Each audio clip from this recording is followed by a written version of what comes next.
Sorry, that was my son letting me know he was on his way home, and I gotta hurry up before he gets here. I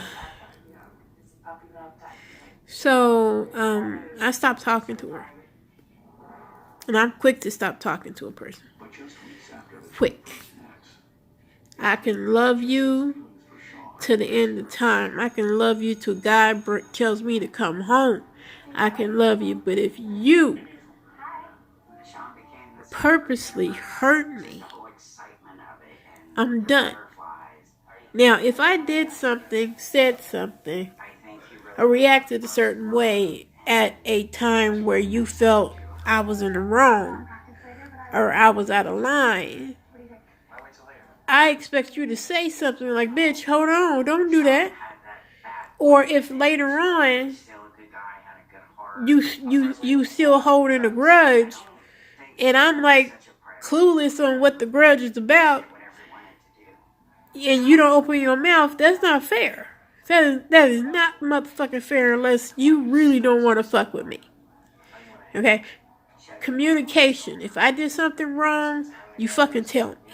If I did something wrong, you felt I did something wrong, you fucking tell me. You do not hold that in and let it build and let it build and let it build, and when something serious pop up, you got issues with me, and I'm still not understanding why you got fucking issues with me. So the baby was born. He was born a little bit after my son's birthday. So those two loved each other. I mean, that boy was always looking for my son. Where is he? He stuck with him. He was his damn shadow. Okay. So me and her had started talking back at that time. I still wasn't comfortable with her. I still wasn't really, but I love her. I loved her. I loved Z so much. And certain things that she would do, in hindsight now, I realize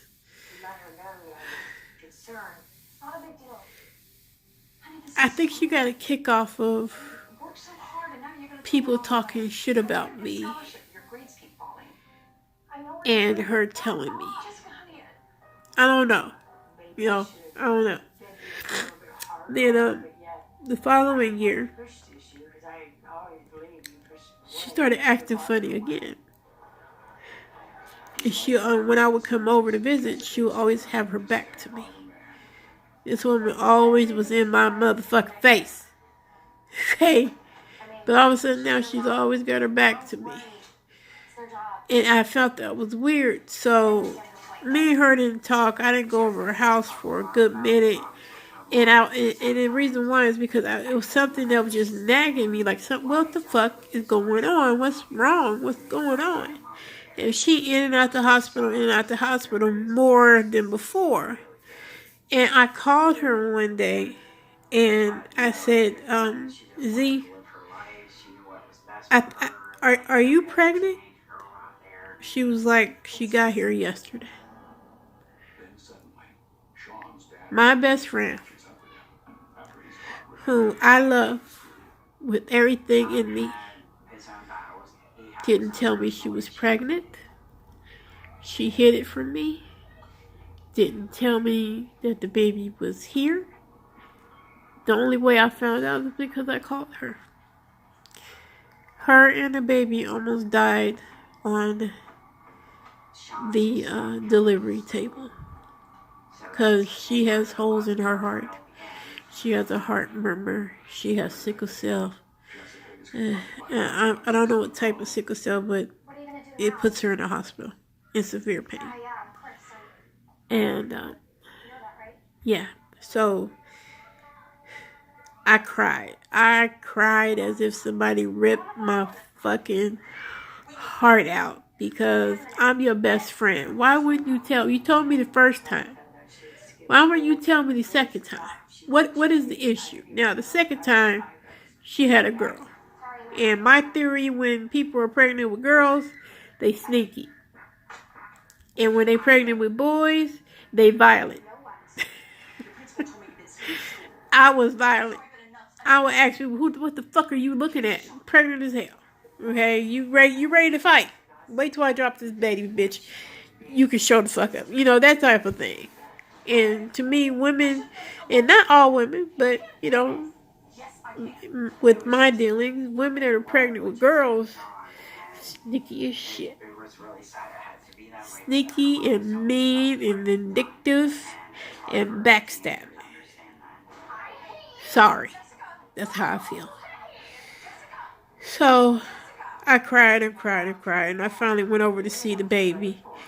And the thing is, she makes me hold the babies and take the picture. She makes me do it because I'm her best friend. Me, I've always had this statement. When it came to my son, yes, I'm holding this nigga. This is my baby. But when it comes to other people's kids, I'm not holding that baby until it gets a neck. Okay?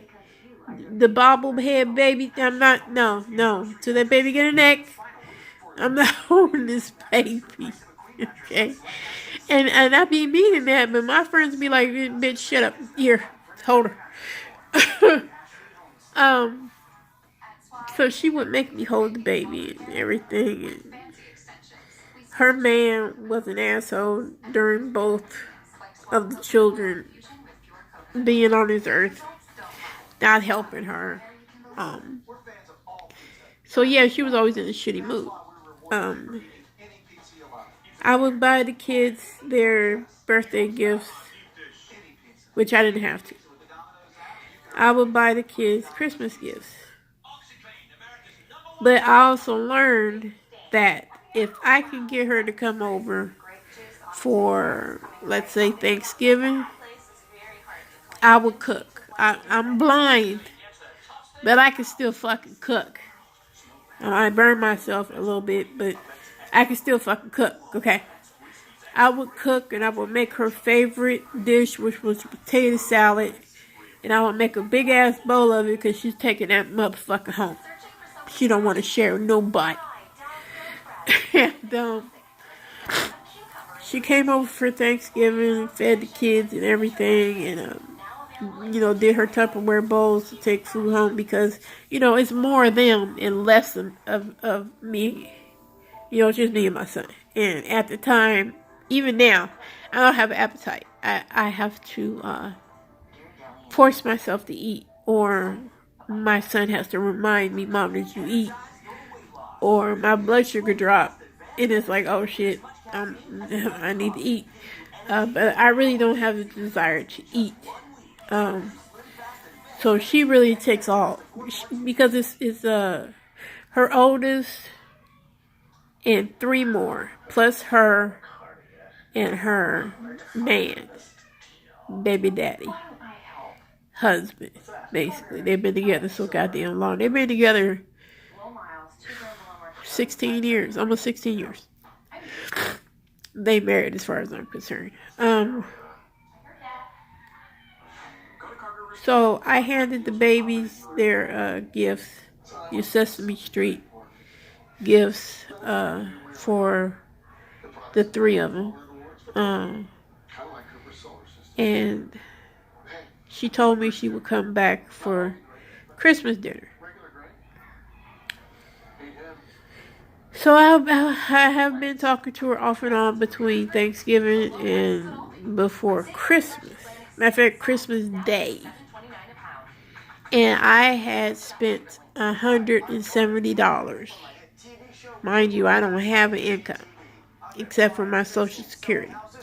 I spent over $170 to pay for Christmas dinner. You know. And I had invited her, which included 4 in her party. I invited a young gentleman that I had started seeing. And I had invited a new friend of mine, her and her 4 granddaughters. So I was going to have a full house. So I made a lot of food. My friend and her 4 granddaughters called me a week prior to let me know that they had the flu. They couldn't come. I understood because when one child gets it, it's domino effect. So she was like, and I'm not trying to bring that over there to you because she knows of my health conditions. So, you know, I was like, I appreciate that. Thank you for the call. Okay? My gentleman friend didn't call and didn't show up at all. Matter of fact, I didn't see that nigga till February. Her, Z, I called her on Christmas Day. She said, we are getting up as we speak. I'm going to get the kids ready and we'll be on our way. I said, okay. Waiting. Midnight comes. 1 o'clock comes. I go to bed. I called, no answer. Waited a couple of days. I called, no answer. on the 28th or 29th, my phone rings and it's her. Well, not really. It's one of her kids. They then grabbed her phone, and my phone number picture is at the bottom. And whenever they grab her phone, they end up pushing my number. Okay. To me, this is fake. And I know it's one of them because of what I'm hearing. You know, the rustling and, you know, all that. And I'm like, hello. And I could tell which baby has the phone. I was like, can you put your mommy on the phone, sweetie? Baby, put mom on the phone. And she's walking around, and she walks into the room wherever her mother's at. And her mother, I hear her mother say, who you didn't call? And she picked up the phone, and I'm like, hello, hi, are you alright? She's like, yeah. I was like, well, what happened? I thought you were on your way on Christmas. Well, the middle child woke up with excruciating headache. And he was crying and screaming, so they went to the ER. I'm like, okay. They were there for the whole day. They finally came home that night. They were tired, understandably. And I was like, okay, but why didn't you call me to let me know of this? Because in my head, y'all done had an accident on the way to my house. Well, she got an attitude. And I really couldn't hear what the fuck she was saying because she was around somebody else. And I was like, you could have just called me. Because I was hot. I was very upset. Because you stood me up. Out of everybody, you stood me up. And you're my best friend. I love you. Every bit of you. And she hung up on me. When she hung up on me, I deleted her number. No, first I blocked her number. I deleted her number. I didn't want to have nothing else to do with her. Because obviously it was time to get rid of me. And mind you, I've known her at the time 15 years. And after I got over, well, I never really got over that, but after I, pushed that shit into a closet and locked the door, my caregiver, whom I love dearly, who has been there for me through some really fucked up shit. I mean, I was eating out of soup kitchens because I didn't have any money because I couldn't work no more. My son's father wasn't helping, and to stand in line at a soup kitchen for them to give you bags of food that the expiration date is the next day. Okay. And I wasn't good at cooking rice or beans, and mind you, being diabetic, that's gonna fuck you up. Okay. The nights I would cry because I'm like, how am I going to feed my son? I need the Social Security papers to go through. This is getting real hard for me, and my depression is fucking sky high. My anxiety is fucking sky high. So, you know, me and her went through a lot together, and she met her man on one of our ER visits. I couldn't stop throwing up, and she went to go get coffee, and she saw him and gave him her number, and it blossomed from there, and they ended up having the most loving, sickening, sweet relationship that I couldn't stand. Yes, jealous as hell. Because what they had to me was the most beautiful thing. I mean, the love was just radiating from them, and it would irritate me. But she still had time for me. While Jessica was at the bus stop, she was approached by an individual in the car. Have you seen the bus? She has an older son, a younger son, and then it was me and my son. Then it was her man, which was fine. All of a sudden, she stopped inviting me to holiday dinners.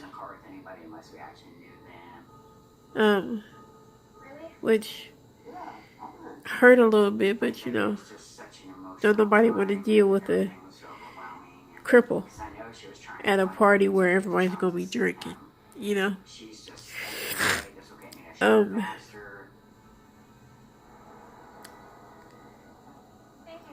3 years into their relationship, after New Year's in February, she gave me a picture of her and him, and it had wording on it, and you know, I can't read anything. I'm like, oh, that's a cute picture, but what is this? She's like, I'm pregnant.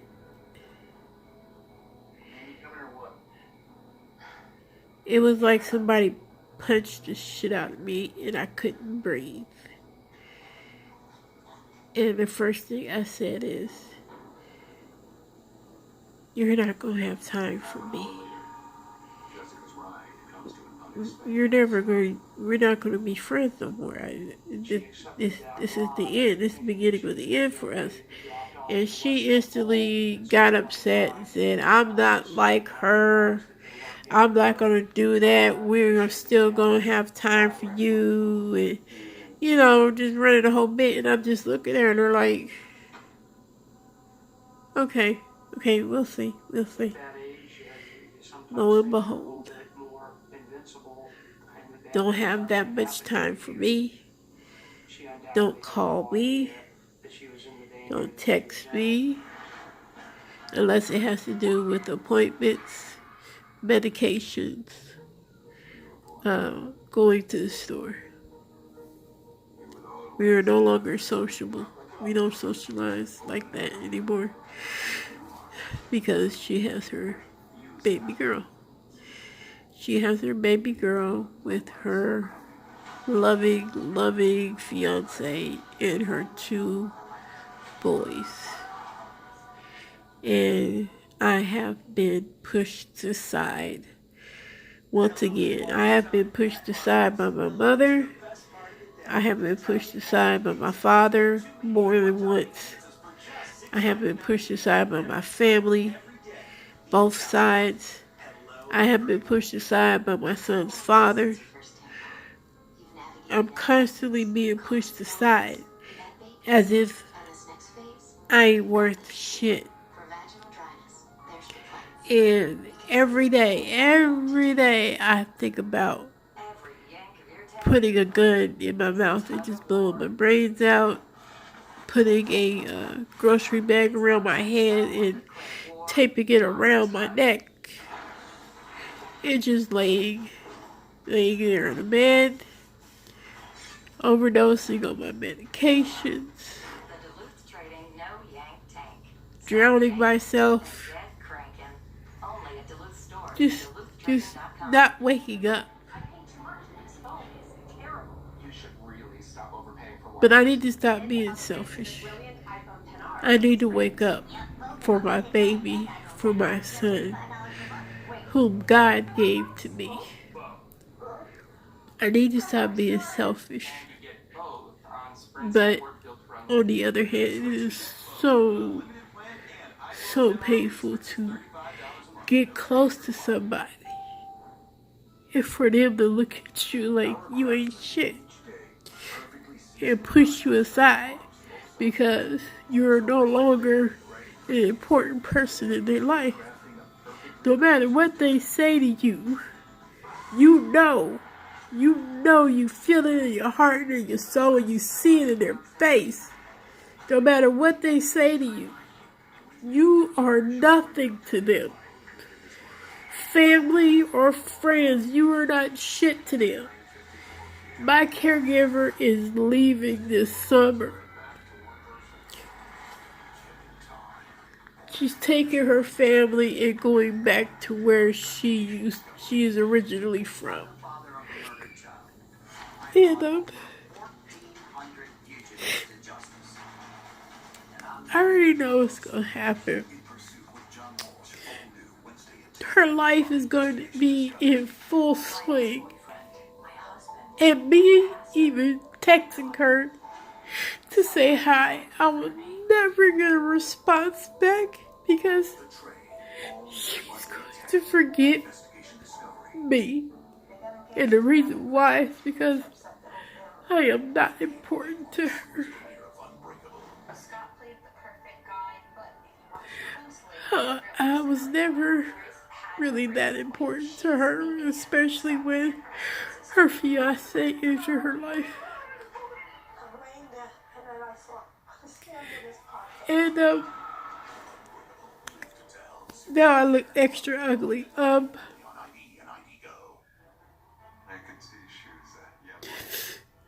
still upset about my father. I hate that man so much.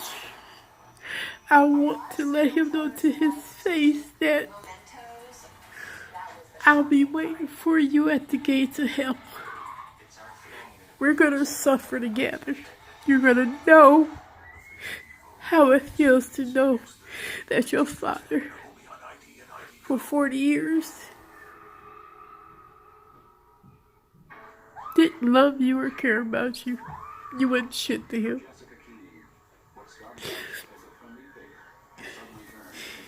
He was treated like I was. But yet he turned around and did the same fucking thing. Imagine yourself being picked up, thinking that you're gonna go. I know I shouldn't be crying because boo-hooing about shit ain't gonna do nothing. 30 minutes away to a rural section of Madison County.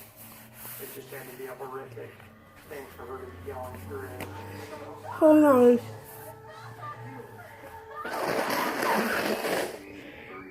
Used duct tape to cover her mouth and raped her on several occasions. I hate when I tell them, look, this is exactly what's gonna fucking happen. And they tell me, no, it's not. I have been going through this shit for 40 fucking years. How you gonna tell me that this situation, mind you, you're a different person than the last one, okay? I understand that. The two situations are different to a certain extent. But the ending is always the fucking same. Same. Why? But that night I did. I know she's coming home tomorrow, so I just assumed she was safe and sound. Why am I so hated? Why am I so unimportant?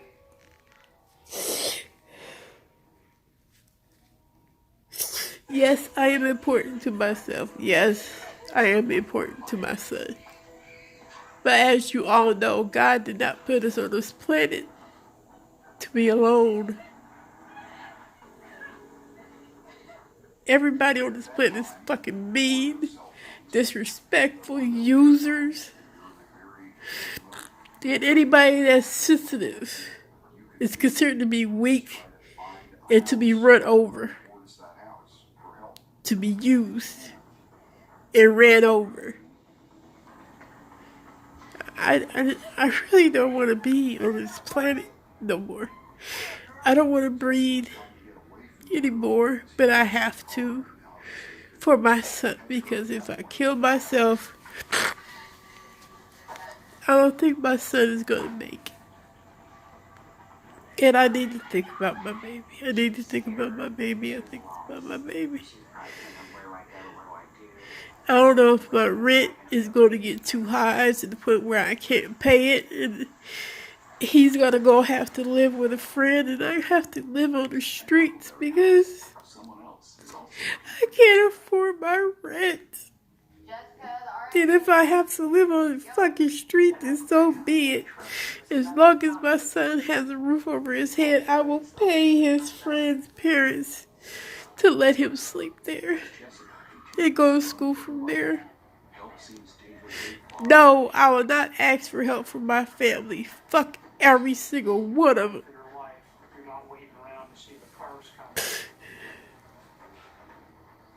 And they wouldn't offer to help me anyway unless I gave them every fucking dime I had.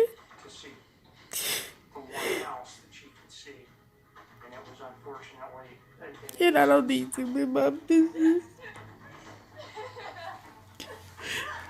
I'm not moving back to Cincinnati. Ever. I'd rather be in a psychiatric ward. I'd rather be put in the nursing home, which is going to happen. I'm going to be put in the fucking nursing home.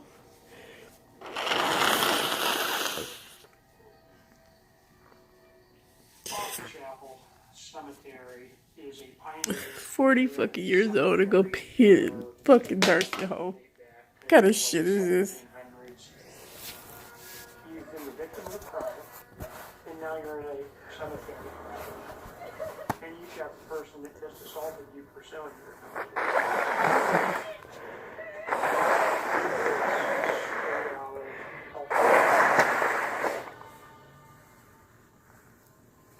Meanwhile, on the Madison County Road, the assailant's abandoned car is left running. On that Friday night, Excuse me, that was fucking disgusting. I apologize. That was rude. Hopefully. Yeah. This is just my diary for me to vent to because I don't have anybody to talk to about this in this way. Because don't nobody want to hear this. Nobody. Not even my psychiatrist or my therapist. They get paid to listen to my bullshit. Somebody hearing a scream at that location. If I was to take my life, I would have to wait until my son is at the time, in his 30s. think any more about it. In his 30s. And unfortunately, And he left. I don't want him to know that I died because I committed suicide, but either God takes me home by that time or I do it. I just want to go into the blackness and just don't exist anymore. We all have K9 Advantage 2 to protect us. Kill with those fleas. My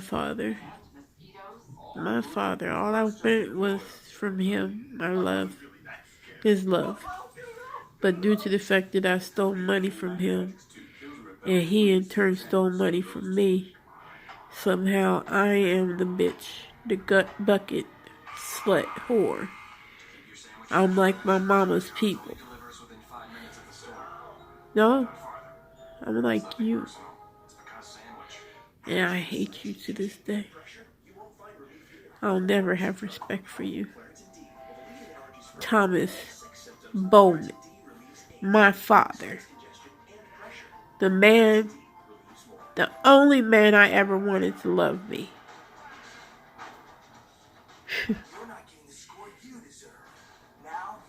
I gotta go, my son is coming home, so I know I'd be doing gaps. This was what, two months from the last one. Hopefully I'll do another one soon instead of just laying here in the dark in silence, you know. I hope I can continue to live here and pay rent. I want my son to finish graduating from this school that he is at. I need to get shit together. Alright then. Bye.